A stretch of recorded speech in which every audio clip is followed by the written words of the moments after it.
स्वागत है, अभिनंदन है। आज की कक्षा में हम पढ़ रहे हैं कक्षा 11th के लिए अध्याय नंबर प्रथम गद्य खंड का पहला पाठ है जो ईदगाह, जिसके लेखक है प्रेमचंद जी, जिनका जीवन परिचय वो हमने पीछे की कक्षा में पढ़ लिया था और मूल पाठ का कुछ भाग है वो भी हमने कल की कक्षा में पढ़ा था। आज उससे आगे है वो पढ़ते हैं। जैसा कि कल की कक्षा में हमने पढ़ा था कि जो ये अम्मी जान वो के बच्चे होते हैं जो ईदगाह में जा रहे होते हैं, मेले में जा रहे होते हैं, हामिद और उसके दोस्त मेले में जा रहे होते हैं, तो समय वो जब शहर के नज़दीक पहुंचते हैं तो बड़ी बड़ी बिल्डिंगों को देखते हैं, कॉलेजों को देखते हैं, बड़े बड़े बाग बगीचों को देखते हैं तो बड़ा आश्चर्य होता है। और ये क्लब की बात करते हैं कि क्लब में यहाँ है वो बड़े बड़े लोग हैं, वो खेलने के लिए आते हैं, बच्चे नहीं आदमी यहाँ खेलने के लिए आते हैं। कॉलेज में बच्चे नहीं पढ़ते हैं, आदमी पढ़ने के लिए आते हैं, मूंछों वाले। और कहते हैं कि अरे भाई वो क्या होता है जिससे हम बोल मारते हैं, अरे बेट, अरे वो हमारी अम्मी जान के हाथ में पकड़ा दे तो वो तो कांपने लगेंगे, उसके तो हाथ है वो कांपने लगेंगे, और मेरी दादी तो है वो लुढ़क ही जाएगी। इस तरह की बातें हैं, बच्चे वो कर रहे होते हैं, आगे बढ़ते हैं। मोहसिन होता है, वो कहता है कि अम्मी मनो आटा पीस डालते हैं, जरा सा बेट पकड़ लेगी तो हाथ कांपने लगे, तो कहते हैं अरे अम्मी जान तो मन मन भर आटा पीस लेती है, एक जरा सा बेट उनके हाथ में पकड़ा दे तो उनके हाथ में कांपने लगेंगे। इस तरह से प्रश्न करता है। सैकड़ों घंटे पानी रोज निकालते हैं, 5 घड़े तो मेरी भैंस पी जाती है, किसी में कोई घड़ा पानी भरना पड़े तो आंखों तले अंधेरा आ जाए। अब अपनी अम्मी जान की है वो बड़ाई करता है मोहसिन कि मेरी अम्मी जान है वो सैकड़ों काम करती है, दिन भर में सैकड़ों घड़े पानी निकालती है, 5 घड़े तो मेरी भैंस अकेली पी जाती है। अगर किसी मैम को जो ये है ना शहरी मैम है, उनको अगर 1 घड़ा पानी निकालने के लिए दे दिया जाए तो वो तो उनकी तो हालत है वो खराब हो जाएगी, उनकी आंखों के आगे अंधेरा छा जाएगा मैम को। लेकिन दौड़ती तो नहीं, मुझको तो नहीं सकती, तो कहते हाँ हम अपनी अम्मी जान है उतने सारा काम करते लेकिन दौड़ तो नहीं कर सकती ना, उछल कूद तो नहीं कर सकती ना। इस तरह से कहते हैं मोहसिन हाँ उछल कूद नहीं सकती, लेकिन उस दिन मेरी गाय खुल गई थी और चौधरी के खेत में जा पड़ी तो अम्मा इतना तेज दौड़ी कि मैं उन्हें न पा सका। सच में कहता है कि अरे भले ही मैं दौड़ सकती हूँ लेकिन जब हमारी गाय है भैंस है वो दूसरे के खेत में चली गई तो मेरी अम्मी जान इतना तेज उसके पीछे दौड़ी थी कि मैं उसे नहीं पकड़ पाया था। मोहसिन हाँ आगे चले। हलवाइयों की दुकानें से जो आज खूब सजी धजी गई मिठाइयाँ कौन खाता है, देखो ना एक दुकान पर मनो होगी, सुना है रात को जिन्नात आकर खरीद ले जाते हैं। अब्बा कहते थे कि आधी रात में एक आदमी हर दुकान पर आता है और जितना माल बचाता है तुलवा लेता है, के रुपए देता है, बिल्कुल ऐसे ही थे। अब मिठाइयों की दुकान देखते कहते अरे इतनी तो नहीं मिठाइयाँ दुकान में, एक दुकान में कोई मन भर मिठाई होगी, कौन खाता होगा इतनी मिठाई, कौन खरीदता होगा। मेरे अब्बा जान कहते हैं कि कोई रात को जिन्नात आते हैं और जो रुपए देकर सारे मिठाइयाँ वो खरीद कर ले जाते हैं। हमें तो यकीन नहीं हुआ ऐसे रुपए जिन्नात को कहाँ से मिल रहे हैं। अच्छा रुपए देकर जाते हैं, वो जिन्नात है वो कौन सा कमाता है, उसके पास इतने रुपए कहाँ से आते होंगे, कैसे आते होंगे उसके पास रुपए। तो इस तरह के अनेक जिज्ञासा भरे प्रश्न है बच्चों के मन में है, उस समय चल रहे हैं।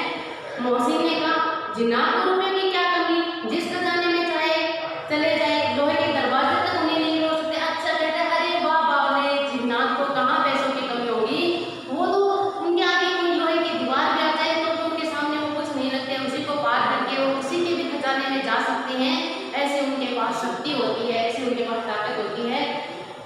हीरे जवाहरात तक उनके पास रहते हैं, दिन से खुश हो गए उसे टोकरो जवाहरात दे दिए, अभी यहीं बैठे हैं 5 मिनट में कलकत्ता पहुंच जाए। लेकिन उनके पास तो ऐसी शक्ति है कि अभी तो यहीं बैठे हैं, अगले के पल है पता नहीं वो कहाँ पहुंच जाते हैं, ऐसी शक्ति होती है।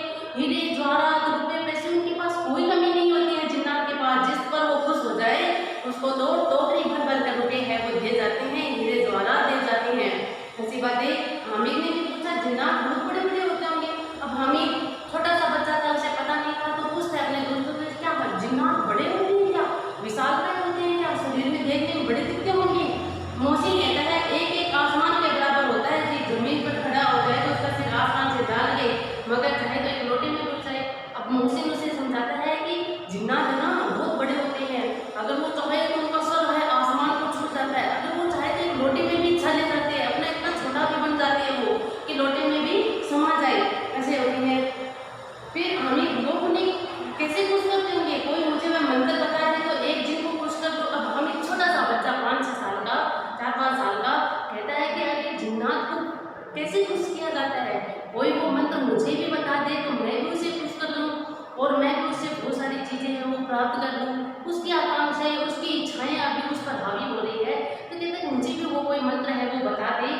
मोहसिन कहता है अब यह तो मैं नहीं जानता, लेकिन चौधरी साहब के काबू में बहुत से जिन्नात है, कोई चीज चोरी हो जाए चौधरी साहब उसका पता लगा देंगे और चोर का नाम भी बता देते हैं। जुमराती का 10वां दिन हो गया था, 30 दिन हैरान हुए कहीं नहीं मिला, तब झट मारकर चौधरी के पास गए। चौधरी ने तुरंत बता दिया मवेशी खाने में और वही मिला। जिन्नात आकर उसे सारे जहां की खबरें दे जाते हैं।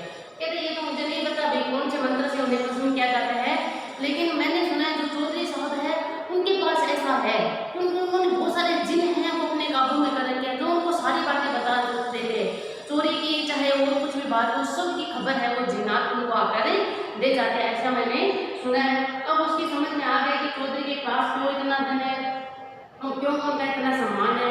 आगे चले, यह पुलिस लाइन है, अब आगे चलते हैं, पुलिस लाइन आती है तो कहते हैं यहाँ सभी कांस्टेबल कवायद करते हैं, रिटर्न हाय हो, रात को बेचारे घूम घूम कर बैठे रहते हैं, नहीं चोरियां हो जाए तो पुलिस लाइन की बात करते हैं कि यहाँ पर है वो कांस्टेबल है, वो रहते हैं, अपनी हाजिरी देते हैं, यहाँ अपनी तैयारी करते हैं, फाइन वो करते रहते हैं, रात रात भर घूम बेचारे पहरा देते रहते हैं। मोहसिन ने प्रतिवाद किया है कांस्टेबल पहरा देते हैं तभी तुम बहुत जानते हो, अजी हजरत यह चोरी कराती हैं। अब मोहसिन था थोड़ा बड़ा था तो कहता अच्छा तो ये जिन कांस्टेबल की तुम बात कर रहे हो क्या वो रात को घूम घूम कर पहरा देते हैं, चोरियां होने से बचाती हैं? अजी आप नहीं जानते इनको, ये खुद चोरियां करवाती हैं, इनको खुद को पैसा लेना होता है, ऐसा वो कह रहा होता है। शहर के जितने चोर डाकू सब इनसे मिले हुए रहते हैं, रात को ये जब चोरों से कहते हैं वो चोरी करो और आप दूसरे मोहल्ले में जाकर जागते रहो का पहरा लगाते रहते हैं। जब इन लोगों के पास इतने रुपए आते हैं, मेरे मामू एक महीने में एक कांस्टेबल है 20 रुपया महीना पाते हैं लेकिन 50 रुपये कर भेजते हैं। अल्लाह कसम मैंने एक बार यह पूछा कि मामू आप इतने रुपए कहाँ से पाते हैं? हंसकर कहने लगे बेटा अल्लाह देता है। फिर आप ही बोले हम लोग शायद तो एक दिन में लाखों मार लाए, हम तो इतना ही लेते हैं जिनसे अपनी बदनामी का नौकरी में चले जाए। तो कहते मेरे मामू जान है जो कांस्टेबल है, मैंने पूछा कि उनको मिलते तो 20 रुपये हैं लेकिन घर पे 50 रुपये भेजते हैं। तो मैंने पूछ लिया तो मामू कितने रुपये कहाँ से आते? तो कहते हैं कि हम चाहे तो कुछ भी कर सकते हैं, लाखों कमा सकते हैं, लेकिन हम तो बदनामी के डर से इतना ही लेते हैं और कहीं अपनी नौकरी में चले जाए। तो कहते हैं कि तुम इन कांस्टेबल लोग बात करते हो, ये चोरी करवाते हैं, ये तो खुद चोरी करवाते हैं। हामिद ने पूछ लिया लोग चोरी करवाते हैं तो कोई इन्हें पकड़ता नहीं है? मोहसिन उसकी नादानी कर दिया बोला अरे पागल इन्हें कौन पकड़ेगा, पकड़ने वाले तो ये लोग खुद है, लेकिन अल्लाह इन्हें सजा भी खुद देता है, हराम का माल हराम में जाता है। थोड़े ही दिन में मामू के घर में आग लग गई, सारी नई पूंजी जल गई, एक बर्तन तक नहीं बचा, कई दिन पेड़ के नीचे सोए, अल्लाह कसम पेड़ के नीचे, फिर न जाने कहाँ से 100 कर्ज लाए तो बर्तन भांग गया। मोहसिन बड़े पते की बात कहता है, यहाँ एकदम सत्य बात 100% सत्य बात है। वो कहता है कि भले ही वो इस तरह से है अपना माल है वो डबल कर देते होंगे, ईमानदारी की जो कमाई है उससे उनका गुजारा नहीं होता, बेईमानी की कमाई का रास्ता अपनाते हैं, लेकिन ये अच्छी बात नहीं होती है, हराम का माल है वो हराम में जाता है। मेरे मामू के घर जो ऐसा करते थे उनके यहाँ चोरी आग लग जाती है और आग लगने पर कुछ भी नहीं बचता, सब कुछ जल जाते हैं, बर्तन तक है वो जल जाते हैं, कई दिनों तक तो पेड़ के नीचे उन्हें सोना पड़ा और तब कहीं कर्ज लेकर है वो बर्तन खंडे खरीद कर लाए। तो इसलिए ये बेईमानी का रास्ता है वो तनिक भी अच्छा नहीं होता है, ऐसा समझा रहा है मोहसिन से। हम 100 तो 50 से ज्यादा 100 तो 50 से ज्यादा होते हैं, कहाँ 50 कहाँ 150, एक थैली में भरा होता है, 200 तो 2 थैलियों में भी न आए, ऐसा उसे समझा रहे। अब बस्ती घनी होने लगी थी, ईद का जाने वालों की टोलियां नजर आने लगी, एक से एक भड़कीले वस्त्र पहने हुए कोई हटके इक्के तांगे पर सवार होकर मोटर पर सभी इत्र से बसे और दिलों में मन ग्रामीणों के छोटा सा दल अपनी विपन्नता से बेखबर संतोष और धैर्य से मगन हो। अब ग्रामीणों के केवल अपनी विपन्नता गरीबी से बेखबर था और मस्ती के साथ वो चला जा रहा था। अब शहरी लोग भी दिखाई देने लगे थे जो खूब सजे धजे खूब अच्छे वस्त्र पहने हुए थे, बच्चों के लिए नगर की सभी चीजें अनोखी थी। गांव के बच्चे शहर आते थे उनके लिए सारा बाजार ही अनोखा था, देखने के लिए किसी चीज को ताकते ही रह जाते और पीछे से बराबर घोड़ की आवाज होने पर न चेतते। हामी तो मोटर के नीचे नीचे जाते बजा था।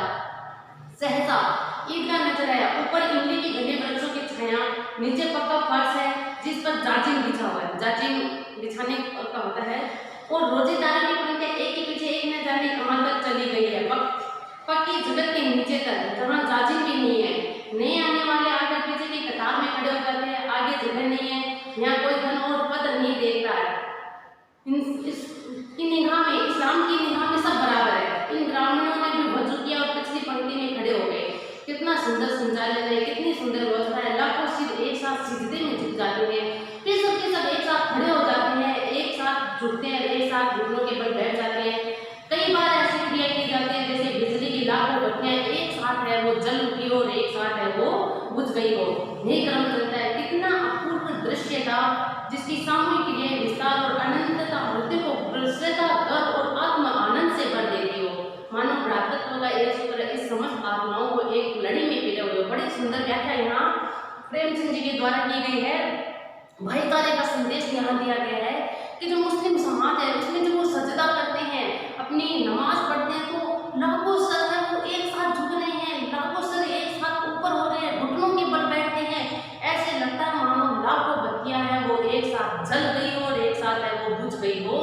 ऐसा बड़ा भ्रातृत्व का भाव है यहाँ देखने को।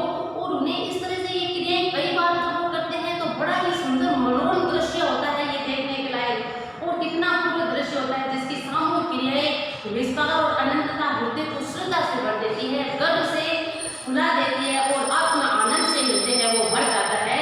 मानव भ्रातृत्व का सूत्र इन्हें एक लड़ी में है वो पिरो दिया गया हो, एक माला में पिरो दिया गया। जैसे एक माला में भिन्न भिन्न प्रकार के पुष्प होते हैं लेकिन एक माला में घुसकर वो एक माला बन जाती है, एक बन जाते हैं, अनेक पुष्प होकर एक बन जाते हैं। उसी प्रकार इन्हें देखकर ऐसा लगता है मानो भाईचारे की जो भावना है इसने इनको एक लड़ी में है वो पिरो दिया गया हो। वर्तमान समय में इस भाईचारे की अत्यंत महती आवश्यकता है। ये जो हिंदू मुसलमानों में परस्पर विरोध हो जाता है, परस्पर वो एक दूसरे पर कटाक्ष करने लगते हैं, तो इन सबको मिटाने के लिए ऐसा भाईचारा अत्यंत आवश्यकता है आज के समय की। नमाज खत्म हो गई, लोग आपस में गले मिलते हैं, सब मिठाई खिलौने दुकानों पर धावा होता है। ग्रामीण में यह इस विषय में बालकों से कम उत्साही नहीं है। यह देखो हिंडोला है, एक पैसा देकर चढ़ जाओ, कहीं आसमान पर जाते हुए मालूम होते, कभी जमीन पर गिरते हुए। यह चरखी है, लकड़ी के हाथे, घोड़े, बहुत सारे खिलौने, बहुत सारे झूले रखे हुए हैं। एक पैसा देकर हिंडोले पर चढ़ जाओ, झूले पर चढ़ जाओ, 1 मिनट में वो आसमान में ले जाता है, फिर नीचे गिरता हुआ सा महसूस होता है। अनेक दुकानें यहाँ लगी हुई है, खिलौनों की दुकानें हैं, मिठाइयों की दुकानें हैं और भांति भांति की दुकानें हैं वो लगी हुई है। झूले भी अनेक प्रकार के गोल वाले लगे हुए हैं, चारों तरफ घूमने वाले लगे हुए हैं। ऐसे कहीं पर घोड़ों की सवारी करवाई जा रही है, कहीं पर ऊँटों की सवारी है वो करवाई जा रही है। और एक कोस का एक है जरा सा चक्कर खाने के लिए नहीं दे सकता।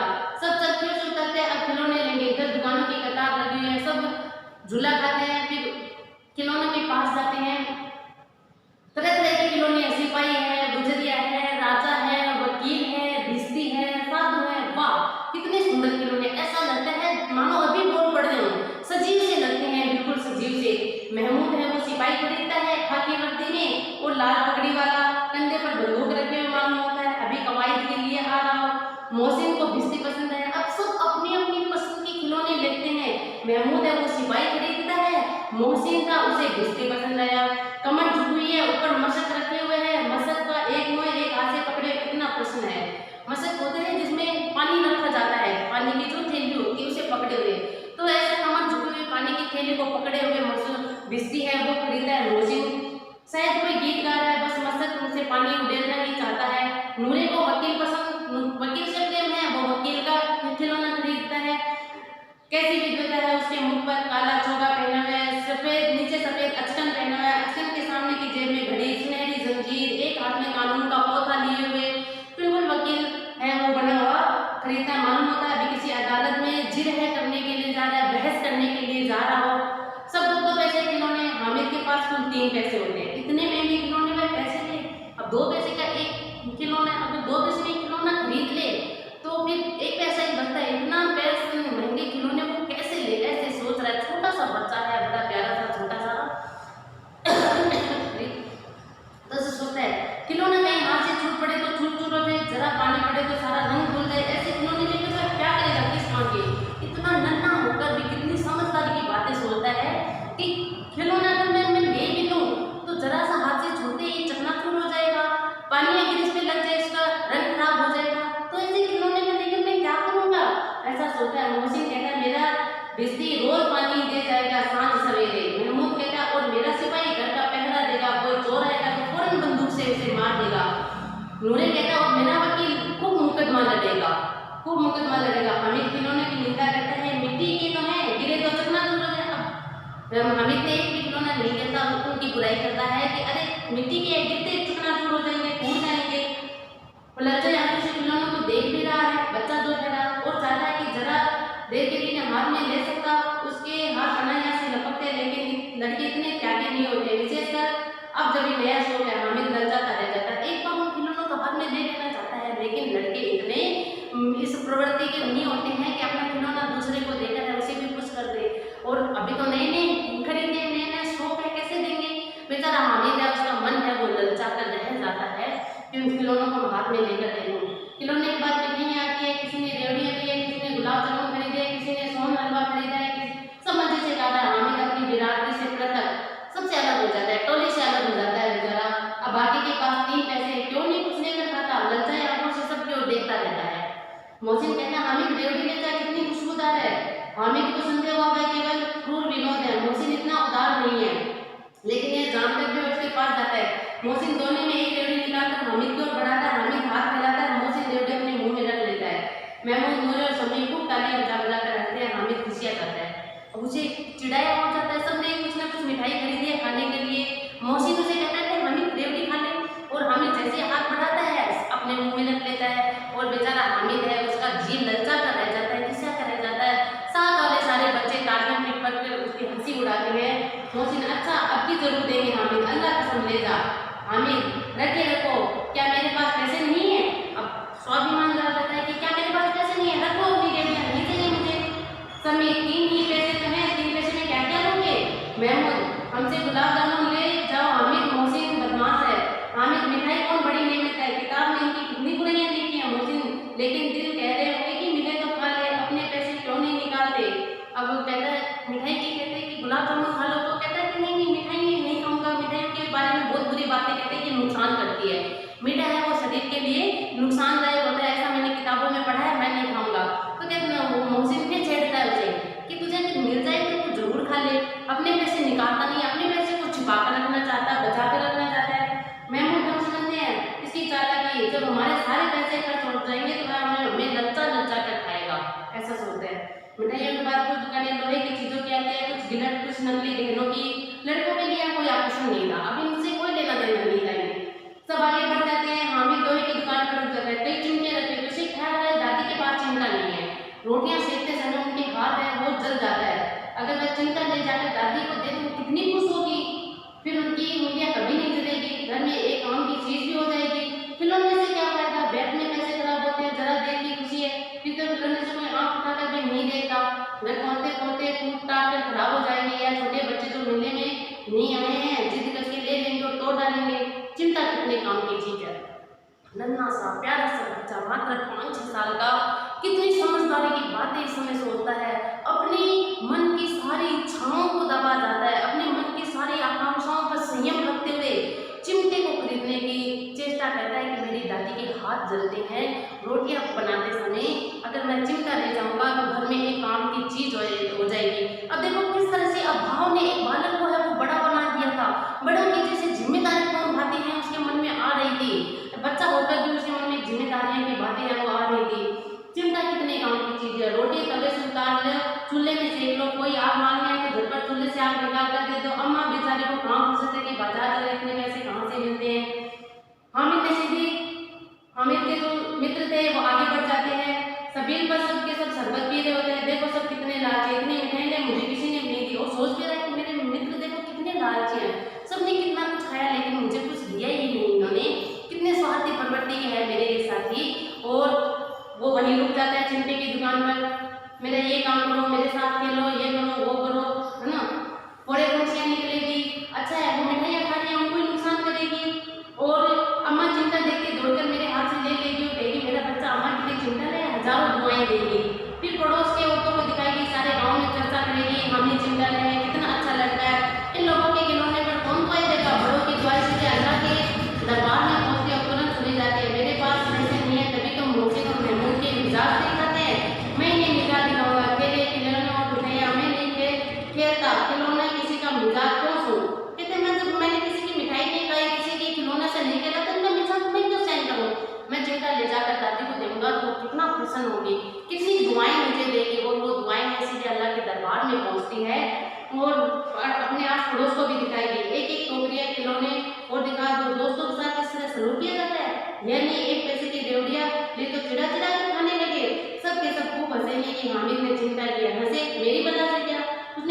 अपनी दादी को चिमटा देकर उनकी खुशी को देखना चाहता है, तो क्या वो जिस उद्देश्य से चिमटा लेकर जाता है वो उद्देश्य उसका पूरा होता है कि नहीं, ये सब बातें हम अगली कक्षा में जानेंगे। बड़े ही इंटरेस्टिंग कहानी है ये। आप जब पूरी कहानी को सुन लेंगे तो आपका हृदय भी है वो भाव विभोर हो उठेगा। बहुत ही प्यारी, बहुत ही अच्छी कहानी है प्रेमचंद जी की। आगे की बातें हम कल की कक्षा में करेंगे। तब तक के लिए धन्यवाद। नमस्ते, शुभ दिन।